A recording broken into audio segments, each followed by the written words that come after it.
Hey, welcome to Forge Master Metal Reviews, the place where you can get the most out of your metal releases, musicians, and fans alike. My name is Benfo, and today I am continuing a discussion that Brandon and I have been having over the last year. The long-lasting influence of the 90s and 2000s era of melodic death metal. Today's focus is particularly on the early 2000s and some of the notable and overlooked melodic death acts of that time. This is by no means a comprehensive list. I just took a few bands that I thought were really noteworthy for me and threw them on this list. Be sure to leave your list down below. Brandon just did a fantastic analysis of the newest Trivium song, and I wanted to create a follow-up video that blends part 3 of the best melodic death metal bands, what makes the subgenre so good, and how it has continued to influence bands like Trivium. If you're into content like this, please be sure to like, subscribe, and share because it helps us continue to work hard and bring you great metal analysis. We'll have part 1 and 2 of the best melodic death bands linked down below for you. Be sure to check out our producer analysis where we talk about bands like Trivium, At the Gates, and many more. So let's get into my picks for the best melodic death metal bands of the early 2000s.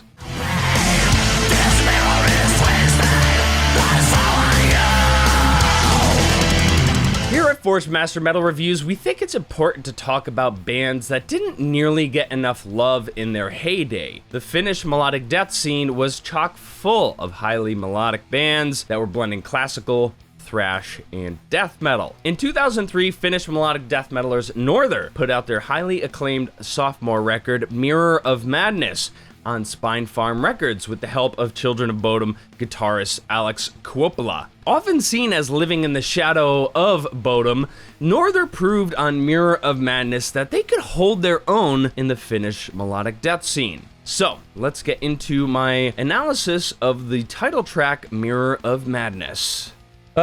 So this is the last iteration of the chorus here, right after the triple solo section. That's where everybody gets a solo. Guitarist and keyboardist included. No bass solo, sorry. There's quite a few melodic death tropes happening here. Let's have a listen.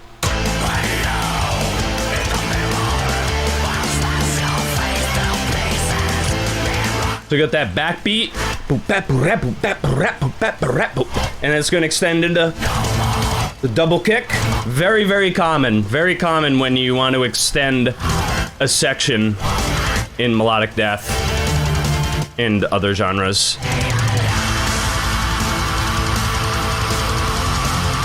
I really love the punk and thrash influences here, something that really still carries into today's melodic death inspired bands.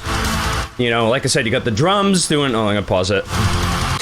So you got the drums doing that backbeat, the shouting in the chorus, you know, that the gang vocals and stuff like that. Right here is where they extend the chorus and into an even longer, you know, section, and they're saying, hey, we are showing you the finish line.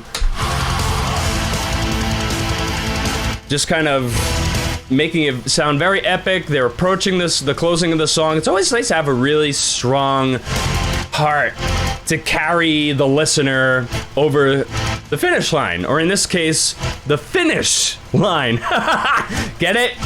They're from Finland. Finnish, F-I-N-N-I-S-H. Funny. That was a lot of fun. Thanks for joining me. If you pass up on Norther's Mirror of Madness, never too late. Go check that shit out. It's a fun album with a lot of nods. The Finnish melodic death scene.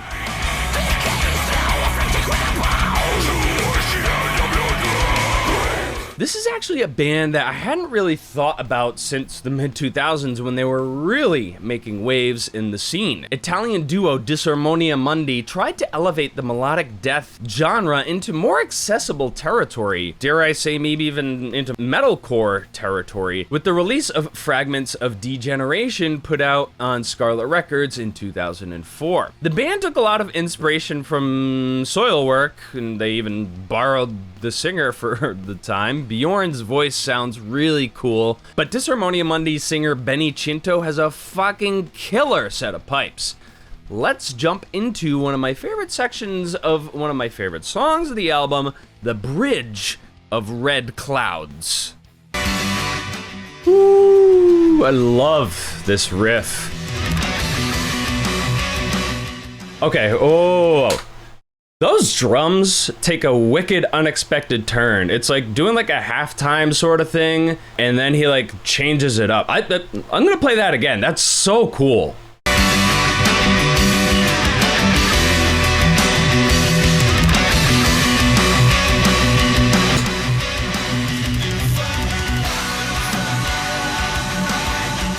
I love the melodic, clean vocals. They just come right in, right after that beautiful riff. Woo!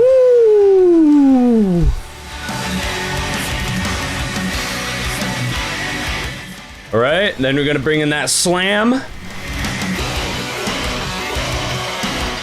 Yup.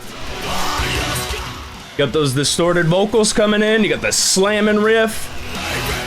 Really great call and response going. Yep. Beefing up the power of the chorus.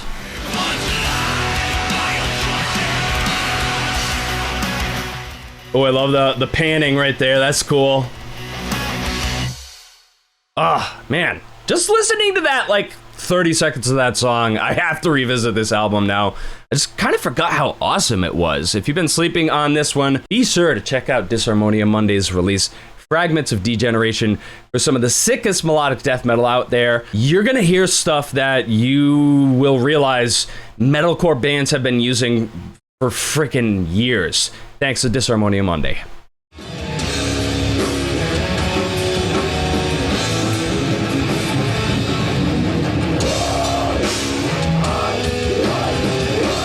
Okay, so for my final pick, I had to fit in another band that just not enough people talk about. Undying was an American melodic death metal band that put out 2 full-length albums, one in 2000 and the other in 2003, before calling it quits. Had this female-fronted metalcore band, you know, come out of Boston or something like that, they would have been huge, kid!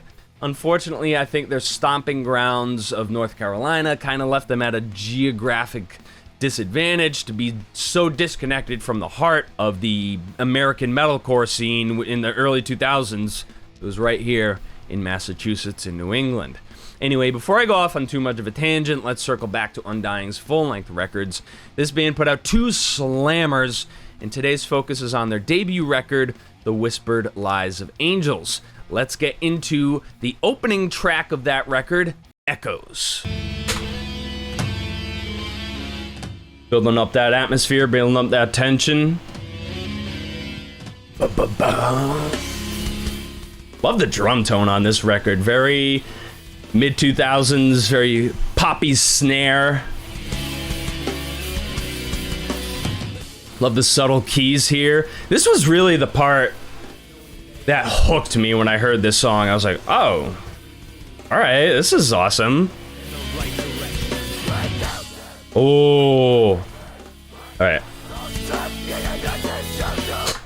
Where the leads start to do the harmonies there, when the 2 guitars kind of diverge and they do their harmonies, fucking love that. It's just so good, man. And then you got the vocals going from spoken to harsh. It's just so cool. Hyper melodic. Love it. I love this whisper, and then he kind of brings it into a scream.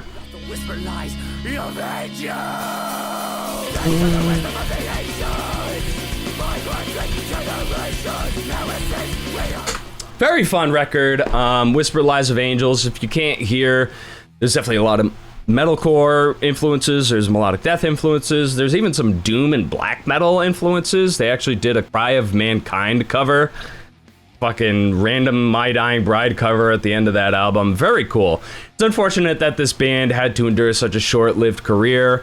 Their original vocalist, unfortunately, was actually diagnosed with throat cancer. Their sophomore record, At History's End, featured new singer Logan White. Unfortunately, it just didn't take off despite being a phenomenal album. This is a band that not enough people talk about these days. I don't even think enough people talked about them when they were around. Just glad to bring them up because I think they deserve the attention. So, thanks for watching today's video, Forge Masters. What did you think of this? It's kind of a mashup of our top lists and producer reactions. Let us know what you thought about this segment down below. All of today's picks are on our Spotify page, so be sure to check that out if you want to check out these bands. So who do you want to see in the next iteration of our favorite melodic death metal bands? Be sure to leave down below your comments with your favorite picks. As always, go with the gods, Forge Masters. May your voice echo throughout the universe.